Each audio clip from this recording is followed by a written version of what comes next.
Sir मैं समझता हूँ कि इसमें साइकेट्रिक इन्वॉल्वमेंट होनी चाहिए, साइकेट्रिस्ट को बिठाना चाहिए जो इवेल्युएट करे कि अब्यूजिव पेरेंट एक्चुअली है कौन।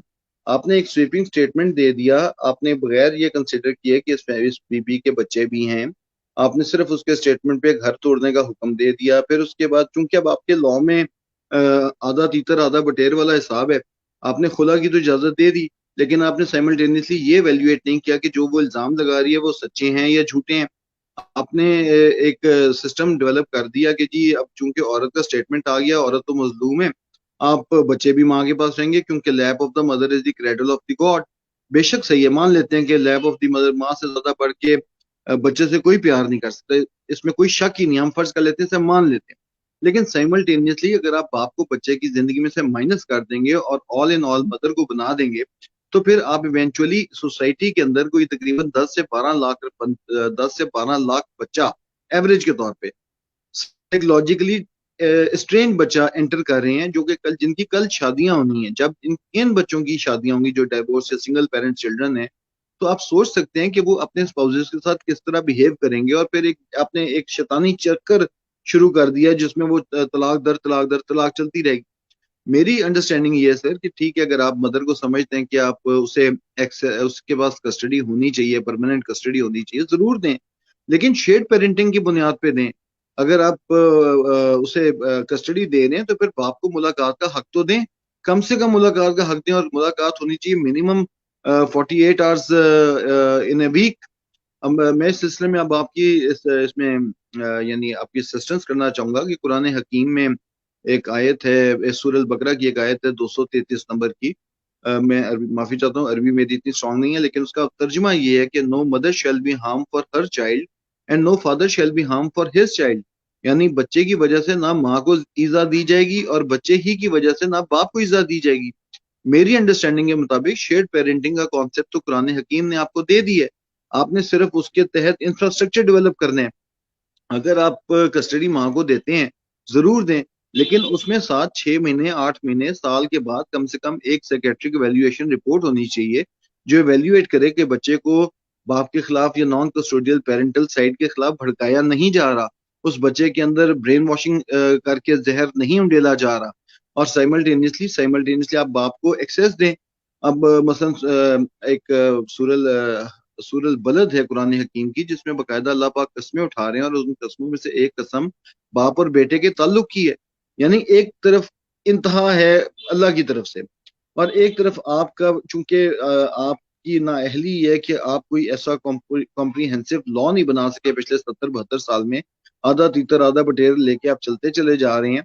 उसमें नुकसान ये हुआ है सर कि एक फरीक इंतहाई यानी उसके पास इंतहाई राइट्स हैं, आसमान पे बैठा हुआ है, दूसरा फरीक जो है वो इंतहाई जमीन पे आपने बिठा दिया, बल्कि उसे लिटा दिया है। वो एक तरह से भिखारी की स्टेज पे है। अक्सर देखने में ये है कोर्ट्स में हम जब जाते हैं और राइट्स हम क्लेम करते हैं, तो सबसे पहली बात जज साहब हमें फरमाते हैं, आपने तलाक क्यों दी, आप अब इसे फेस करें, अब आपको फेस करना पड़ेगा। और यार तलाक क्यों की वजह जो भी रही हो, फर्ज कर लेते हैं सर तलाक हो गई, बहुत ही मैं एक कह लें कि अच्छा शौहर साबित नहीं हो सका। वो यार तलाक तो मैंने अपनी बीवी को दी है, क्या मैंने अपने बच्चों को भी तलाक दे दी है? या खुला मेरी बीवी ने मुझसे लिया या अपने बच्चों से भी खुला ले लिया है? तो इस चीज को समझने की जरूरत है। और मैं इस सिलसिले में जैसे कुरान हकीम में है शेयर्ड पेरेंटिंग का कॉन्सेप्ट, मैं समझता हूँ कि हमें हमारी कोर्स को अब वो वक्त आ गया 70 72 साल के तजर्बे करके एक शेयर्ड पेरेंटिंग के ऊपर फार्मूला डिवाइस करना चाहिए, जिसमें अगर कस्टडी माँ को देते हैं तो बच्चे को कम से कम 8 दिन की मुलाकात एक महीने में बाप को दें। और मैं ये जो बात 8 दिन वाली कर रहा हूँ, ये बात सपोर्ट करती है, मेरी बात की तायद करती है हदीस नबी सल्लल्लाहु अलैहि वसल्लम है, जिसमें हुज़ूर पाक सल्लल्लाहु अलैहि वसल्लम के पास एक शख्स आया और उसने पूछा जी मेरे पे सबसे ज्यादा हक वालिदैन में से किसका है? तो अल्लाह रब्बुल इज्जत के नबी सल्लल्लाहु अलैहि वसल्लम ने फरमाया कि तुम्हारी माँ का। ये सवाल 3 दफा पूछा गया और तीनों दफा अल्लाह के नबी ने फरमाया तुम्हारी माँ का। जब ये सवाल चौथी दफा पूछा गया तब अल्लाह के नबी ने फरमाया तुम्हारे बाप का। अगर हम इस हदीस को एज ए असूल कानून उठा लें, क्योंकि लॉ साइलेंट है, लॉ में किसी जगह फ्रीक्वेंसी ड्यूरेशन डिफाइन नहीं की गई, सिर्फ डिस्क्रिप्शन ऑफ द कोर्ट है। और आइन की आर्टिकल 227 कॉन्स्टिट्यूशन ऑफ पाकिस्तान का जो आर्टिकल 227 है वो अलाउ करता है कि जहाँ पे लॉ साइलेंट हो वहाँ पे हमारी जो अदालतें हैं वो इस्लामिक इंजंक्शन से गाइडेंस ले सकती हैं। अब कुछ अजीब सी बात यह है कि मेरे इल्म के मुताबिक, मेरा इल्म महदूद है, मुझे कुरान और हदीस का मैं इतना इल्म नहीं रखता, उसके मुताबिक कस्टडी के ऊपर लॉ साइलेंट है, विजिटेशन के ऊपर लॉ बिल्कुल साइलेंट है, और मोस्ट प्रोबेबली अल्लाह रब्बुल इज्जत की तरफ से इसके हवाले से वो जमाने पे छोड़ा गया ताकि वो मामला जमाने के हालात के मुताबिक देखा जाए। तो जैसे मैं बात कर रहा था कि 3 दफा माँ के हक में अल्लाह के नबी ने फरमाया, 4 दफा बाप के हक में फरमाया, तो एक महीने में 720 घंटे हैं। आप 720 घंटे में से 3 हिस्से माँ को दे दें, एक हिस्सा बाप को दे दें। 720 घंटे को अगर आप 4 पे डिवाइड करेंगे तो तकरीबन 186 घंटे बनते हैं। 186 घंटे तो आपको दें, 8 दिन की मुलाकात तो दें।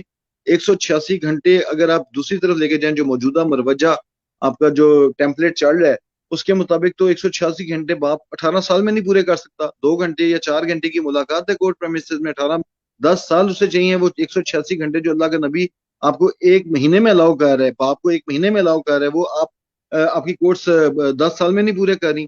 तो मेरी अंडरस्टैंडिंग के मुताबिक सर, हमें शेयर्ड पेरेंटिंग के कॉन्सेप्ट को उठाना चाहिए, हमारी कोर्ट्स को इस कॉन्सेप्ट के ऊपर काम करना चाहिए और एक स्केड्यूल डेवलप करना चाहिए कि अगर कस्टडी माँ को दी जाए, उसे मेंटेनेंस भी दिया जाए। बाप, अगर कुछ बाप ऐसे हैं जो लिटिगेशन में नहीं पढ़ना चाहते, कुछ बाप ऐसे भी हैं जो माँ से बच्चे को नहीं छीनना चाहते, लेकिन हमारे चूंकि कानून में वो स्पेस ही नहीं है जिसके ऊपर वो सिर्फ विजिटेशन राइट्स ले सकें। तो हमें इसके ऊपर काम करना चाहिए। एक साइकोलॉजी यानी एक साइकेट्रिस्ट अपॉइंट होना चाहिए जो दोनों पेरेंट्स की जहनी सेहत को जैसे कि भाई जांचे और बात उसके आप कर मुताबिक रहे वो हैं